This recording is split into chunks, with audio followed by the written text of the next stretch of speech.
आज हमारी बड़ी बहन के यहाँ पर श्राद्ध था, क्योंकि श्राद्ध शुरू हो चुके थे।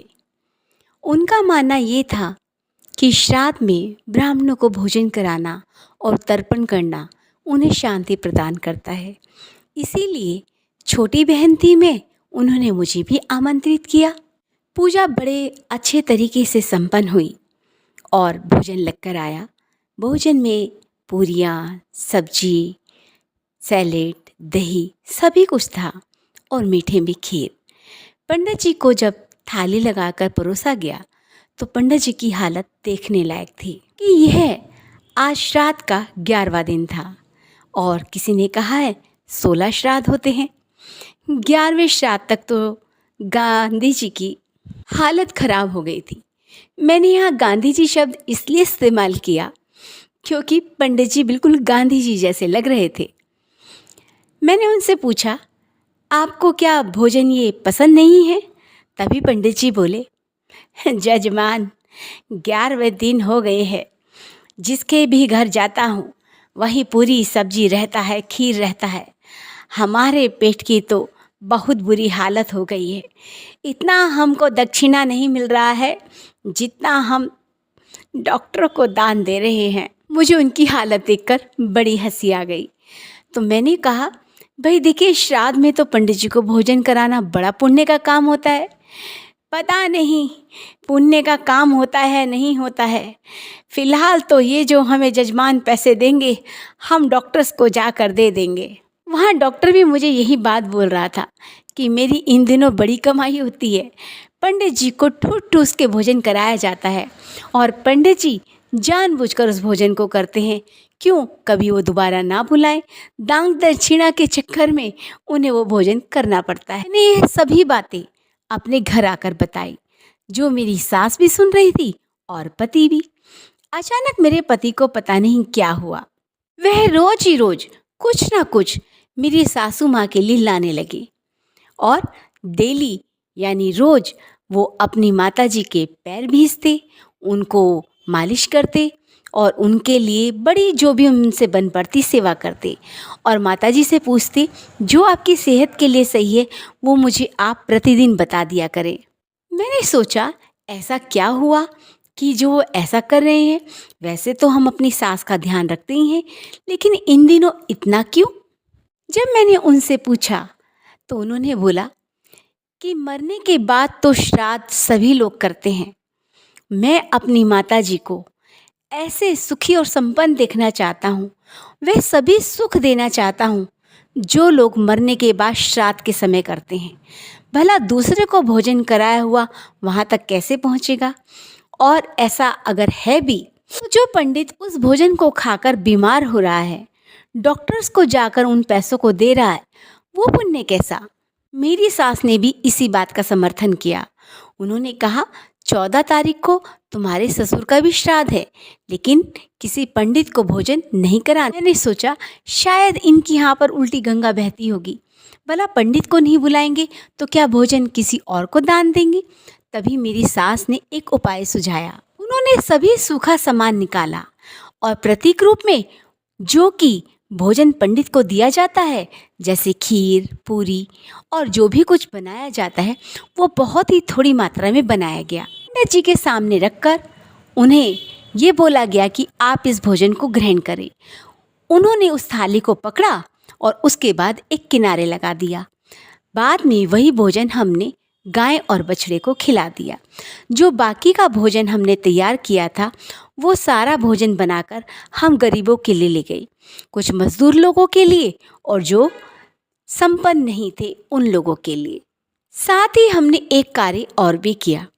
हमने कुछ पौधे मंगवाए और अपने घर के जितने भी सदस्य थे उन सभी सदस्यों के हाथ से अपने देवी पितरों के नाम के पौधे लगाए, जो कि पर्यावरण को बहुत ज़्यादा फायदेमंद साबित हो, जैसे पीपल वृक्ष, बड़ वृक्ष, नीम वृक्ष, थोड़े बहुत औषधिपूर्ण जैसे गिलोय और शतावर, अश्वगंधा। हमारे आसपास के लोग भी हमसे पूछने लगे, ये किस तरीके का श्राद्ध आप कर रहे हैं।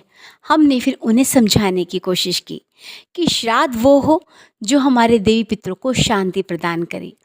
और मैंने उन्हें पूरी स्थिति पंडित जी की बताई। पंडित जी को हमने सूखा दिया था, जितना भी सूखा भोजन था, जैसे चावल, चीनी, आटा, वो उसे बाद में भी काम में ले सकते थे। और जो भी उनके वस्त्र दान होते थे, वस्त्रों को भी हमने पैसों के रूप में दिया। कहा ये आपकी धोती, ये आपके कुर्ते के लिए है और ये इसकी सिलाई का पैसा है।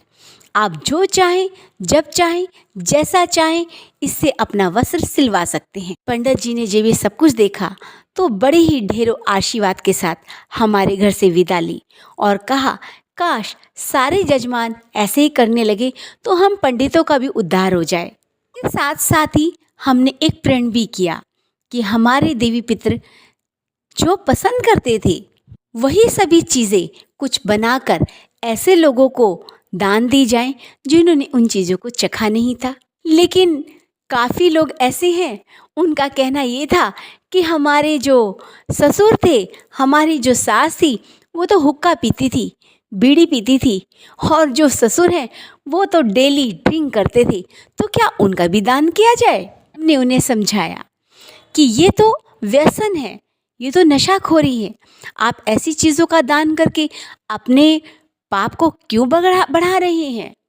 इस तरीके से आप ये ना करके दूध का दान कर सकते हैं, उन औषधियों का दान कर सकते हैं जो किसी के जीवन में खुशियाँ ला सके।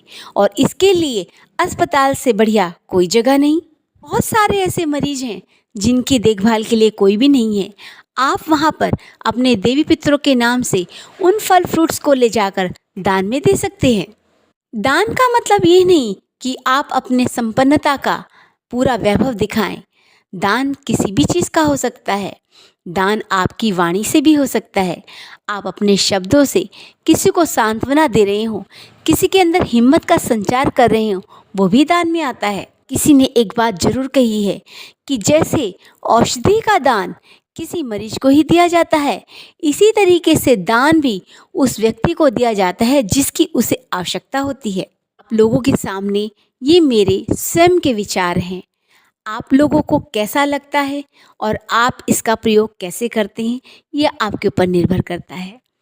आशा करती हूँ कि इन विचारों से आप भी सहमत होंगे और इन विचारों को आगे बढ़ाएंगे। धन्यवाद। कौवा, चींटी और ब्राह्मण और कुत्ता, इनको आप कैसे भी करके जिमाइए जरूर। एक जल का लोटा जिसके अंदर शक्कर और थोड़े तिल, आप अपने देवी पितरों के नाम से अवश्य दक्षिण दिशा की ओर जल प्रदान करें। और कुछ भी ना हो सके तो जल तो अवश्य ही आप दे सकते हैं।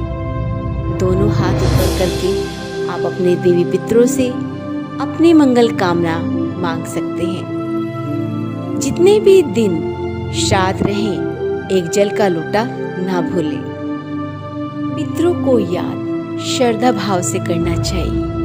उनके प्रति कृतज्ञता का भाव आपके मन में आना चाहिए। जब भी आप एक जल का लोटा दक्षिण दिशा की ओर चढ़ाएं, तो अपने पितरों के प्रति आदर भाव रखें और उनसे मंगल कामना की प्रार्थना करें। जैसा कि मैंने बताया, गाय, कौवा, चींटी, ब्राह्मण, कुत्ता, इन दिनों इनको खाली न जाने दें। जहाँ तक हो सके आप इनको रोज जिमाएं।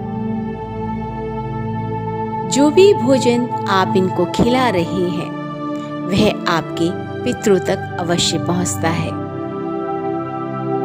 तिल और जौ आप अपने खाने में इस्तेमाल करें, यानी जो आप भोजन इन 5 लोगों को दे रहे हैं, गाय, कुत्ता, चींटी, कौवा, ब्राह्मण, तो उसमें तिल का अवश्य प्रयोग करें।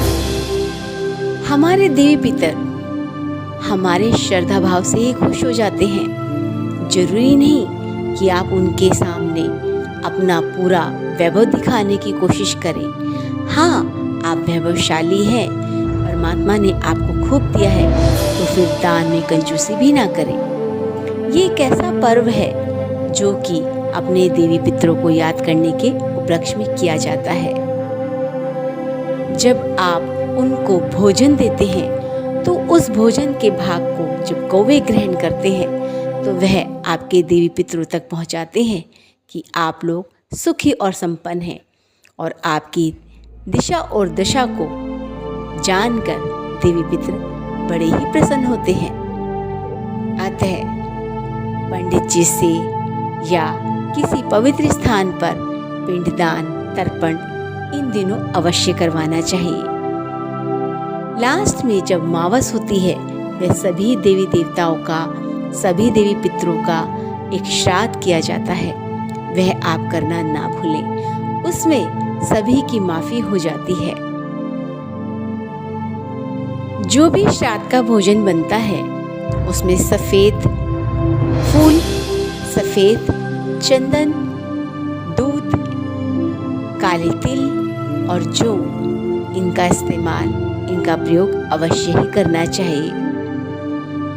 कोशिश कीजिए कि ये जो पवित्र दिन है इसमें आप भागवत कथा का पाठ कर सके या गीता के श्लोक का पाठ कर सके तो वह अति उत्तम होगा। जैसे कि मैंने बताया कि कुछ भी ना बन पड़े तो एक जल का लोटा तो कहीं नहीं गया, लेकिन कहीं आप सफ़र में हो, आप ऐसी जगह पर हो कि जहां आपको जल भी उपलब्ध ना हो, तो आप अपने दोनों हाथ उठाकर आसमान की ओर अपने देवी पितरों को मन भाव से, श्रद्धा भाव से उनको याद करके उन्हें भावना के साथ जल भोजन दे सकते हैं। आपका वो भी स्वीकार होगा, लेकिन उन्हें याद करना ना भूलिएगा।